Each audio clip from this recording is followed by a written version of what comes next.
ending up being scattered all over the places if not well disposed. Given that surgical masks are supposed to be worn for no longer than 1 day, their disposal along with that of empty hand sanitizer bottles and soiled tissue papers is leading to a growing ugly trail of clinical waste in the environment.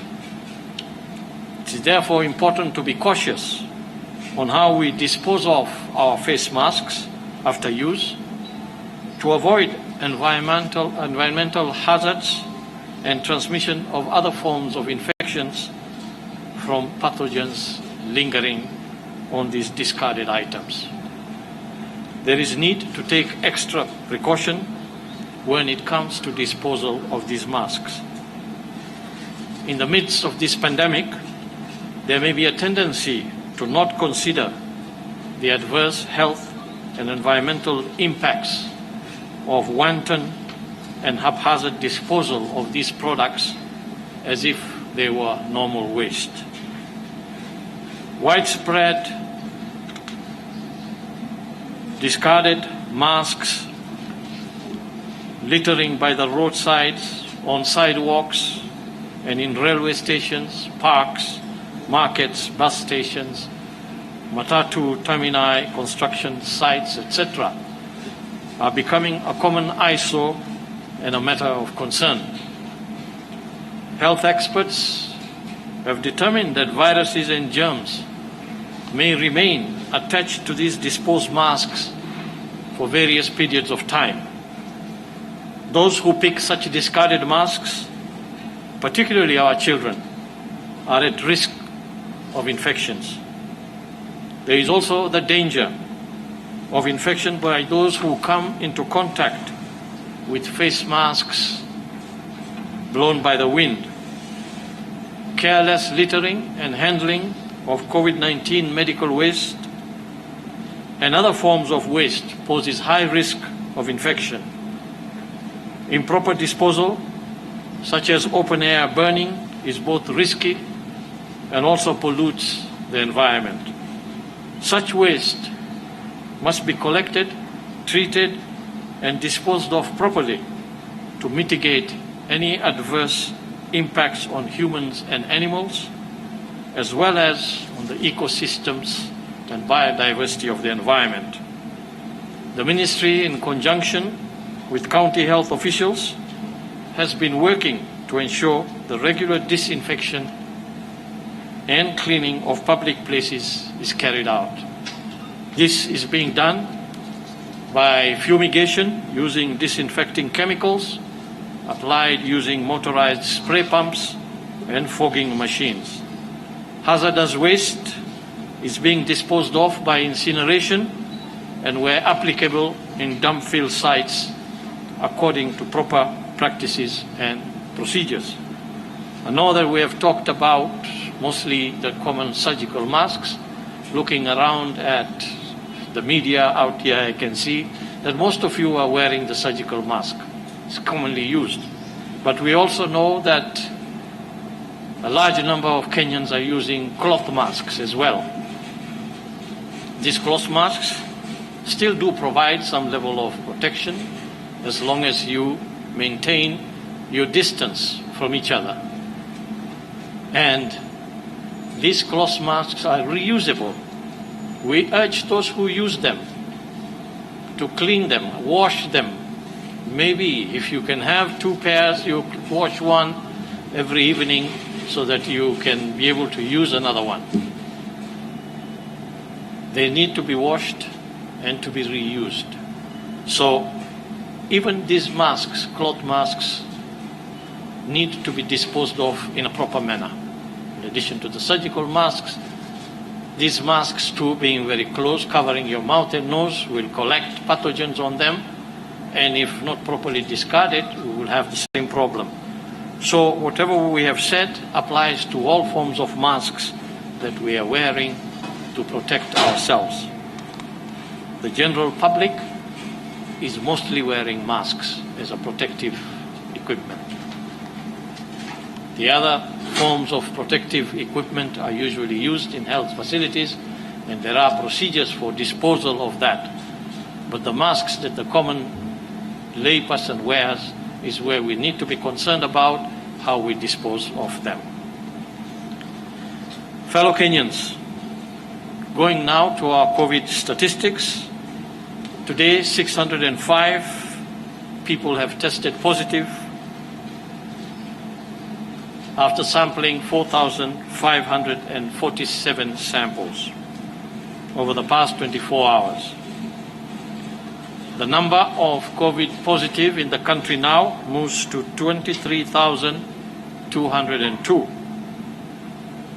And the number of cumulative tests that we have conducted in the country is now 322,923. Amongst these 605 positives being reported today, 582 are Kenyans, and the remaining 27 are foreigners who are residents in this country. 401 are males, 204 are females. The youngest is a 2-month-old infant. The oldest is 99. The distribution of cases by counties in descending order is as follows. Nairobi, 373. Kiambu, 35. Migori, 25. Busia, 20. Narok, 20. Kajiado, 16. Laikipia, 16. Nakuru, 15. Kakamega, 12. Uasin Gishu, 11. Machakos, 10. Mombasa, 9. Samburu, 8. Turkana, 7. Muranga, 5. Kericho, 5. Taita Taveta, 3. Nyeri, Makueni, Kisumu, Kilifi, Elgeyo Marakwet, 2 each. Siaya, Meru, Kitui, Isiolo, and Bungoma, 1 each. I will run down the distribution of these cases according to sub-counties for Nairobi and Kiambu.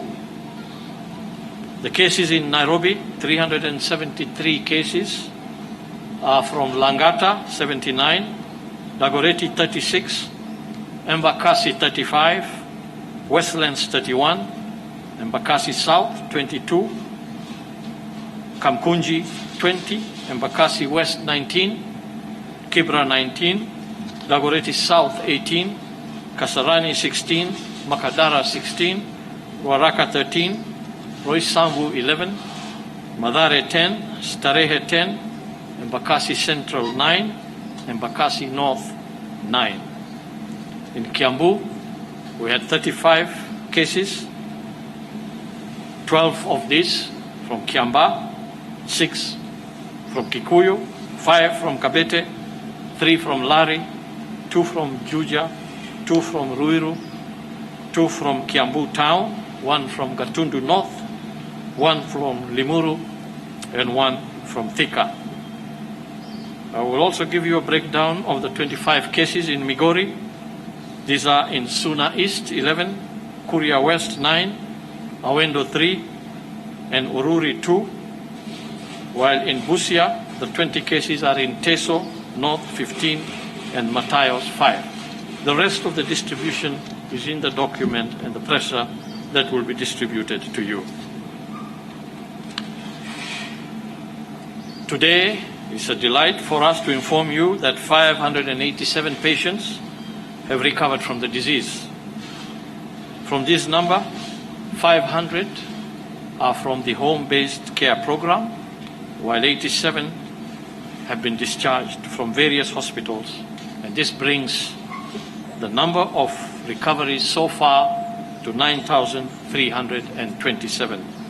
Once again, we congratulate our healthcare workers for the commendable work they're doing in managing this disease. Sadly also, I want to let you know that 6 patients have succumbed to the disease, bringing our total fatality to 388. We convey our sincere condolences to the families and friends of those who have lost their loved ones. Thank you, and I think we will be open for a few questions before we move on to the next part of the program, and I will tell you what that is once we have responded to your questions. Good afternoon. My name is Purity Museo from KBC. My first concern is from the total number of coronavirus cases we have in the country, that's about 23,000. How many people in the country have come into contact with this number, the people that you are contact tracing, the total? And then number two, from the home-based care program right now, how many people are under this program and how many are receiving treatment from facilities? Still following up on the home-based care program, sir, maybe are you inquiring how effective this is? Because there are some people tested positive even 7 days ago and they have never received any call from any official from the Ministry of Health. Lastly is about the environmental challenges on how to dispose masks. Probably Kenyans can be made aware on how to properly do this because you've highlighted the challenge of littering the environment. Thank you. My name is Gaina Kirori from NTV. My first question is, who exactly are we testing for and what's the point of testing at this point? Because we're only at this point we stopped mass testing and now we're doing target testing, which means a large number of Kenyans still haven't been tested, especially after KEMRI stopped the walk-ins.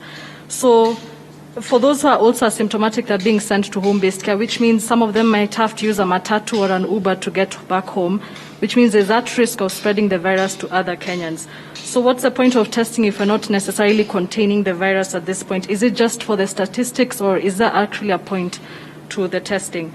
My second question is whether the health sector is on the verge of collapsing, because at this point most counties haven't met the minimum bed capacity. Nurses are threatening to strike. And lastly, there have been complaints that some people are even fighting over oxygen because it's not enough in the hospital. Can you give us an update on whether the health sector is okay at this point? Thank you. Okay. My name is Ben Kirera from K24 TV. And mine is a request. Would you clarify on the corruption allegations in regards to personal protective gear, which is assumed to cause a dispute between the firms that procure and test and distribute the gear, which has also led to perhaps the alleged nurses strike? Second question is in relation to that. Are you in a position to, as a ministry, to account for the purchase and, or rather the distribution of donations, especially narrowing down to the JACMA donations to our healthcare facilities? Thank you. Quick one. My name is Alphas Legat from Citizen TV. And now, with the skies open and movement of people into the country, you had announced that you're going to add the number of quarantine facilities in the country. Can you just give us a breakdown whether you've added the numbers? And there are concerns that those people coming in, some of them are taken to places that are quite expensive that they cannot afford, given now that it's a cost of someone when they go to those quarantine facilities. And just lastly is about, with no vaccine in sight yet, I would like the officials to just point out whether scientists are suggesting that the next answer.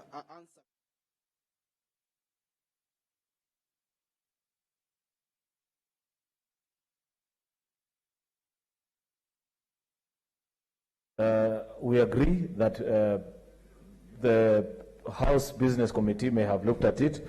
You approved. There's only one other check that he needs your confirmation, and that will be it. Parliamentary Budget Office. Just that, Mr. Speaker, kindly. What's your point of order, Senator Wetangula?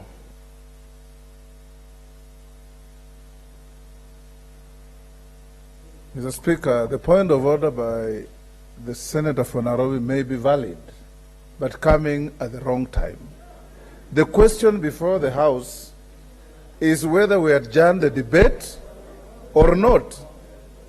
If indeed he has a point, then at the time those amendments are raised, then he will be legitimately correct to stand and raise